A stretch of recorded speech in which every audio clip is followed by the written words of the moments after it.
राजा देवोदास, आप स्वयं को प्रभावित होने से नहीं रोक पाएंगे। आपने पिताश्री को काशी से दूर कर माँ को कितनी पीड़ा पहुँचाई है। इस भूल का आभास आपको अब होगा जब मैं आपको माँ के 9 रूपों की संपूर्ण कथा सुनाऊंगा।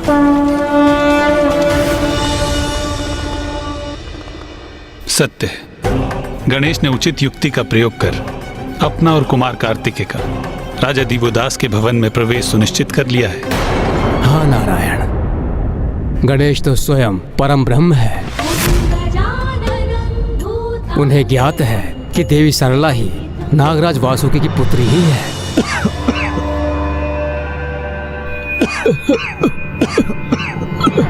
नारायण, गणेश जी और कुमार कार्तिकेय राजा देवोदास के भवन में पहुंच तो गए, किंतु वो नवरात्रि के व्रत के लिए उन्हें सहमत कैसे कर पाएंगे?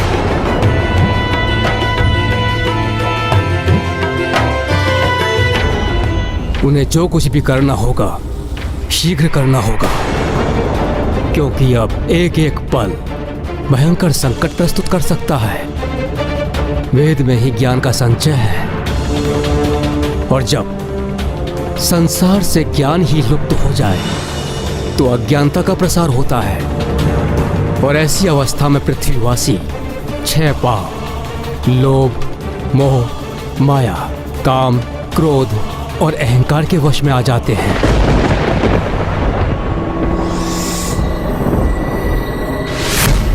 ओम देव शांति अंतरिक्ष शांति। ओम देव शांति अंतरिक्षम शांति। वनस्पतयः शांति शांति शांति वन। ये क्या? जिस श्लोक को मैं वर्षों से उच्चारित करता हूँ वो मेरे स्मरण से अकस्मात लुप्त कैसे हो गया? अब तो यही आशा है कि गणेश को युक्ति लगाकर राजा दिवोदास को व्रत के लिए मना ले, क्योंकि नवरात्रि की तिथियां तो कल से ही आरंभ है। अर्थात गणेश के पास केवल आज रात्रि का ही समय शेष है, क्योंकि व्रत और पूजन उचित समय पर उचित विधि विधान से ही होना चाहिए, अन्यथा उसका कोई सुफल प्राप्त नहीं होगा।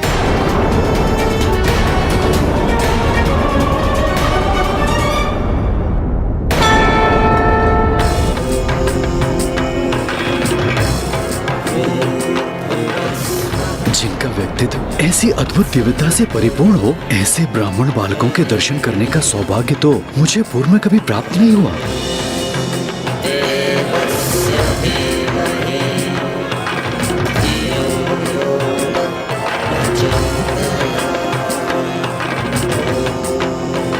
स्वामी, मेरे इन दोनों विलक्षण ब्राह्मण बालकों से संयोगवश माँ गंगा घाट पर भेंट हुई।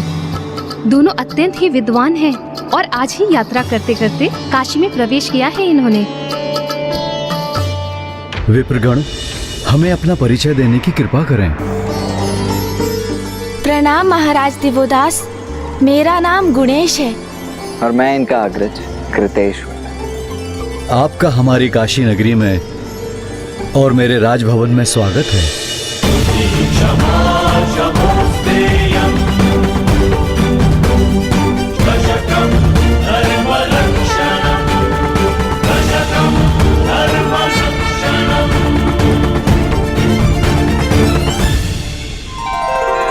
वैसे विद्वान के दर्शन को ही श्रेष्ठ माना गया है, किंतु यदि आप मुझे ज्ञान रस के पान की अनुमति दें तो मेरा परम सौभाग्य होगा। ब्राह्मण देवता, मेरे स्वामी को भी उनके कुछ अतीत के बारे में बताइए ना। अवश्य माता।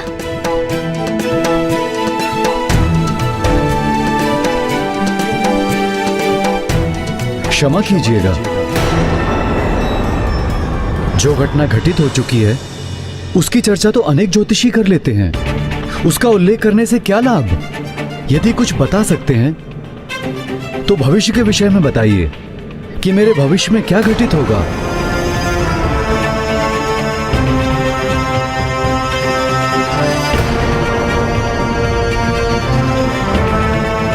महाराज दिवोदास, मैं तो आपको आपके भविष्य से परिचित करवा सकता हूँ, किंतु क्या आप में इतना सामर्थ्य है कि आप मेरे वचन सुन सकेंगे? क्योंकि बहुत संभव है कि आपको मेरी भविष्यवाणी अप्रिय प्रतीत हो। आपका मन उससे आहत हो जाए, क्योंकि कुछ सत्य सत्य होते हुए भी प्रियकर नहीं होते। ब्राह्मण देवता, मैं सदैव धर्म का पालन करता हूँ, और जो धर्मनिष्ठ होते हैं उनकी तो सत्य में भी अपार निष्ठा होती है। इसलिए जो कहना चाहते हैं निसंकोच कहें। एक बार पुनः विचार कर लीजिए महाराज। मैं आपसे पुनः निवेदन कर रहा हूँ, आप जो कहना चाहते हैं निसंकोच होकर कहें।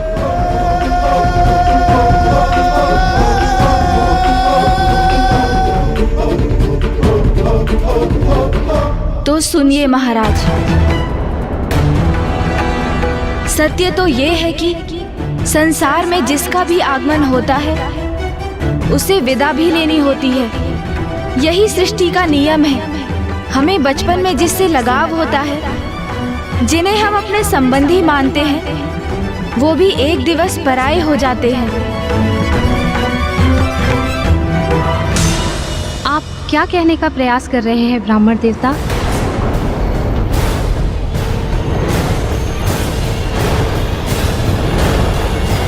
यही कि आपके जीवन में बहुत अल्प समय शेष है महाराज देवोदास।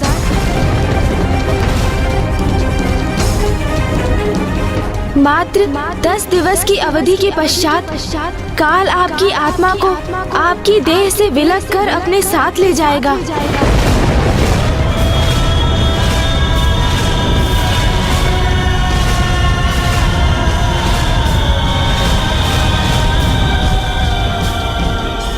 नारायण, ये प्रथम पूज्य गणेश जी ने ये कैसी घोषणा कर दी?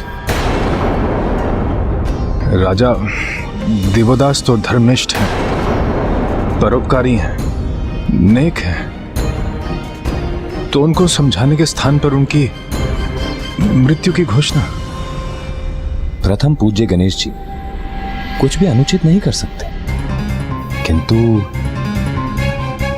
एक धर्मनिष्ठ राजा के लिए उन्होंने ऐसे अहित का शब्द कैसे कह दिया? गणेश ने केवल वही कहा जो महागणाधिपति की इच्छा थी।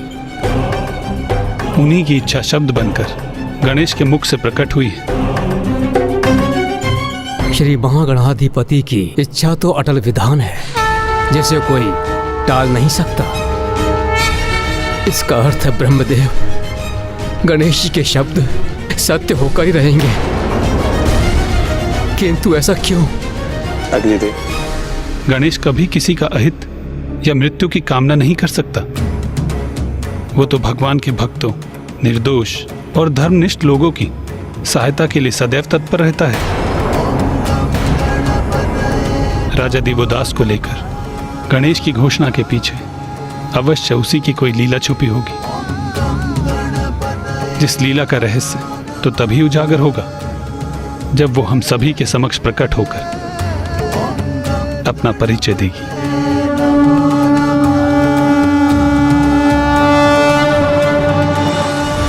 बस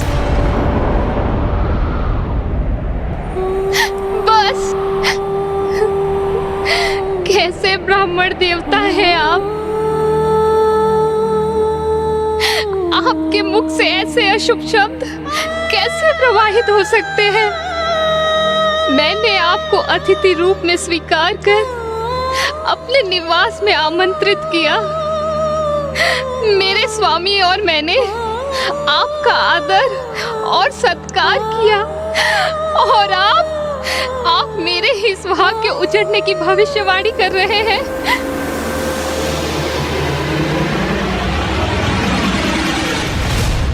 माता, मेरा विश्वास कीजिए, मैंने जो भी कहा वो किसी दुर्भावना के कारण नहीं कहा। मैं तो मात्र ज्योतिष विद्या का ज्ञानी एक ब्राह्मण हूँ, और मेरी विद्या ने मुझे यही कहने के लिए प्रेरित किया। किंतु ये भी तो संभव है कि आपकी विद्या उचित आकलन ना कर सकी हो, आपसे ही कोई चूक हुई हो। नहीं माता, गुणेश की गणना में कभी कोई चूक नहीं होती, इसीलिए उसने आपको पूर्व में ही सचेत किया था कि जो वो कहने जा रहे हैं कदाचित उसका श्रवण आपके लिए असहनीय हो। किंतु माता, आप इतनी व्याकुल क्यों हो रही हैं? मृत्यु तो संसार का अंतिम सत्य है। अवधि 10 दिवस की हो अथवा 1 वर्ष की, प्रत्येक जीव के जीवन काल का अंत तो एक ना एक दिवस तो होना ही है। और मृत्यु, माता, मृत्यु तो मात्र इस नश्वर शरीर की ही होती है। आत्मा तो अजर अमर है, जो संसार में कर्म करने आती है और आयु पूर्ण होते ही वो इस नश्वर शरीर का परित्याग करने पर विवश हो जाती है और अपने जीवन में जिन भी कर्मों का संचय वो आत्मा करती है वही उसके साथ जाते हैं। किंतु बस सरला,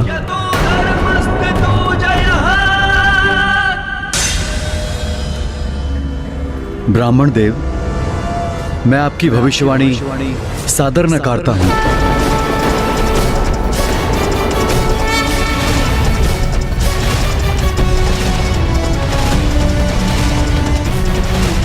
मेरा जीवन अब मात्र 10 दिवसों के लिए ही शेष है।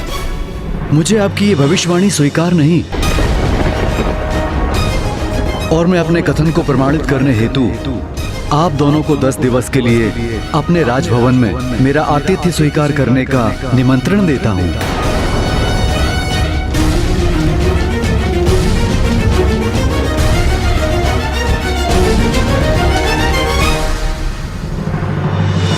मुझे क्षमा करें राजन, किंतु हम आपका निमंत्रण स्वीकार नहीं कर सकते। ये गणेश जी क्या कर रहे हैं? वो राजा दिवोदास के निमंत्रण को अस्वीकार क्यों कर रहे हैं? यही तो गणेश जी और कुमार कार्तिकेय का आशय था कि वो राजा दिवोदास के राजभवन में जाएं और उन्हें समझाएं, वहां स्थित हो जाएं। किंतु वो ना क्यों कर रहे हैं? किंतु आप मेरा निमंत्रण क्यों नहीं स्वीकार कर सकते? क्या आपको इस बात का संशय है कि मेरा ही कथन सत्य प्रमाणित होगा और आपको आपकी गणना में चूक होने के कारण काशी में लज्जित होने के लिए विवश होना होगा? नहीं राजा, उसकी तो तनिक भी चिंता नहीं है हमें। वास्तव में कल से नवरात्रि की तिथियां आरंभ हो रही हैं। मैं और मेरा अनुज गुणेश नवरात्रि की इन तिथियों में 9 दिवसों का व्रत और पूजन करते हैं। उसमें तो आपको कोई समस्या उत्पन्न नहीं होगी, क्योंकि मैं और देवी सरला आपके व्रत और पूजन की समुचित व्यवस्था कराएंगे। क्या आपको हमारा आतिथ्य स्वीकार होगा?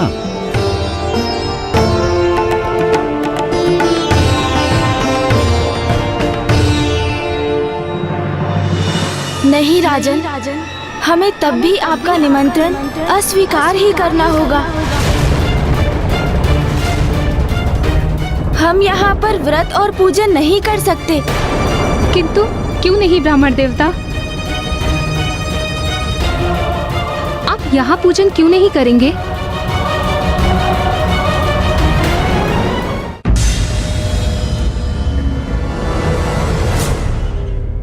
माता, नवरात्रि के व्रत और पूजन तभी सफल होते हैं जब जहाँ उनका आयोजन होता है और वहाँ पर निवास करने वाले सभी सदस्य उसका पालन करते हैं।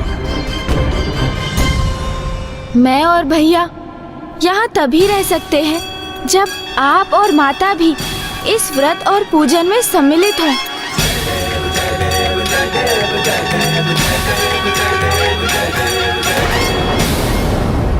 किंतु मैं और गुणेश आपको ये व्रत रखने के लिए विवश तो नहीं कर सकते।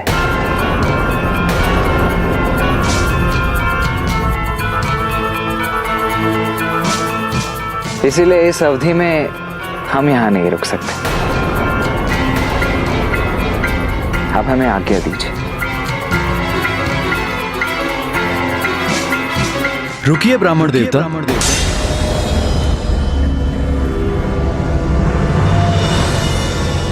अतिथियों की इच्छा हमें शिरोधार्य है।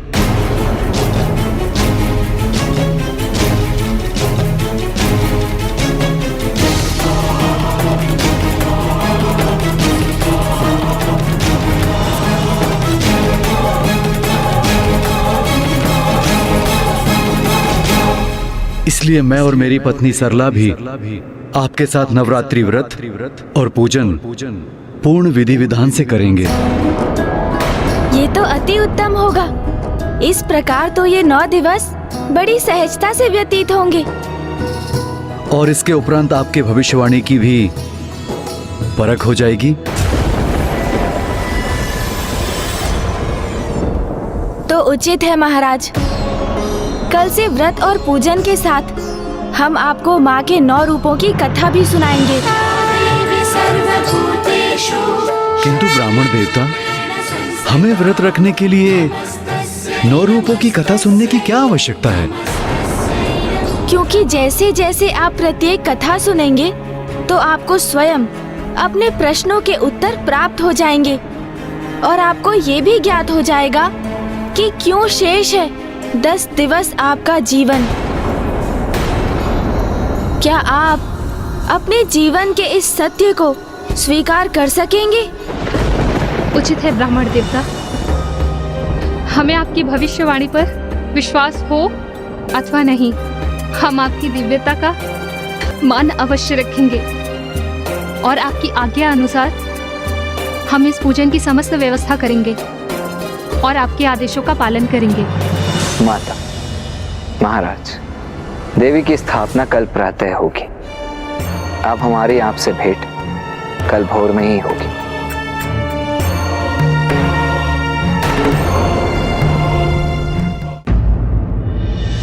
अद्भुत है गणेश जी, विलक्षण है उनकी बुद्धि और युक्ति। ये तो हम ही हैं जो उन्हें समझने में असमर्थ थे। गणेश जी को राजा देवदास को विवश करने की कोई आवश्यकता ही नहीं पड़ी। वो तो स्वयं ही निर्विरोध इस व्रत और पूजन के लिए तैयार हो गए। हाँ देवराज, इस विकट परिस्थिति में माता की भक्ति ही हमारी शक्ति है। अब हमारे पास अधिक समय नहीं है। अब हमें यही आशा करनी चाहिए कि गणेश जी और कुमार कार्तिकेय माता के 9 रूपों की कथा सुनाकर इन 10 दिवसों में राजा देवोदास के हृदय को परिवर्तित करने में सक्षम हो जाएं और राजा देवोदास काशी का त्याग करने के लिए तैयार हो जाएं। किंतु यदि ऐसा नहीं हुआ तो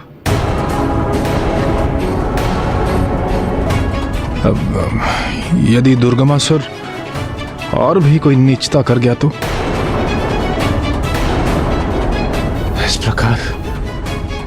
इस प्रकार तो वेद संसार से विलुप्त हो जाएंगे। किंतु भक्ति कभी असफल नहीं होती। मुझे पूर्ण विश्वास है कि गणेश अवश्य कोई न कोई युक्ति लगाकर राजा देवोदास का हृदय परिवर्तन करके अपने प्रयोजन को सिद्ध कर लेगा। हमें भी गणेश जी के सुझाव के अनुसार कल दिवस से ही व्रत और पूजन आरंभ करना चाहिए, क्योंकि मुझे आभास हो रहा है वेद की देवी अपार कष्ट में है।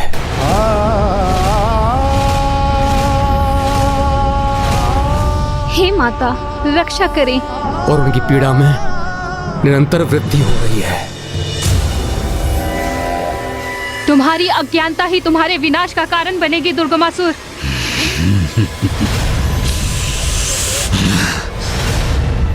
देवी, व्यर्थ है ज्ञान और उसकी महिमा का बखान।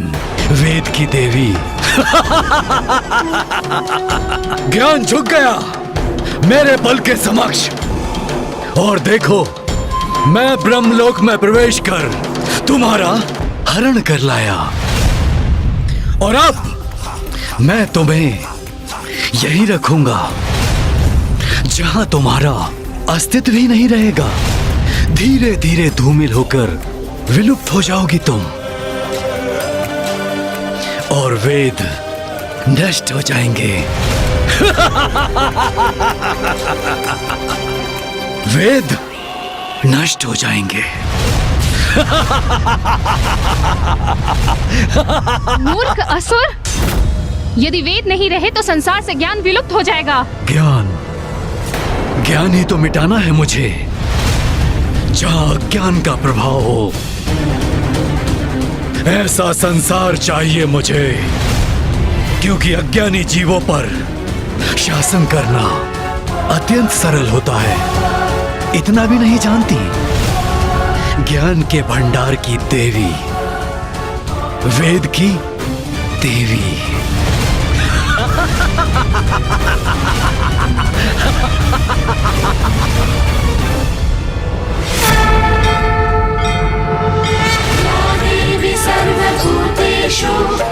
अब तो केवल एक ही आस है विघ्नहर्ता गणेश। कदाचित उसके द्वारा राजा देवोदास को सुनाई जाने वाली आदि शक्ति के 9 रूपों की कथा से ही सृष्टि संतुलित हो जाए।